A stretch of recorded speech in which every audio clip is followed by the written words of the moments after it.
Așa cum bine știți, mulți dintre voi, eu fac citiri în mandale.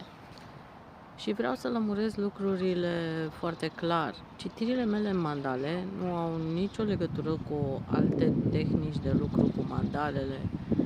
Sunt tehnici acum șirul Fibonacci. Ei asociază fiecare cifre o culoare și fac și drag. Nu. Aceste citiri în mandale pe care eu le fac au legătură cu o tehnică învățată la cursurile de șamanism ale lui Chris Waters, unde noi suntem învățați să citim în pietrele din mesa șamanică, privind mesajele pietrelor prin ochii celor 4 arhetipuri. Și mie mi s-a părut mult mai interesant să adopt această tehnică unor mandale.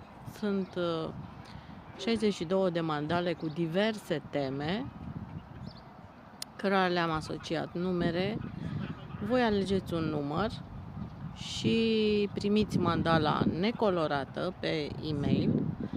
O colorați, o fotografiați cât mai fidel, cât mai față în față, îmi trimiteți poza și eu aplic această metodă de citire în cele 4 stări și ies tot felul de aspecte interesante care vă ajută fie să deblocați energii, fie să vă dați răspunsuri la anumite întrebări. Depinde cu câtă seriozitate abordați acest exercițiu.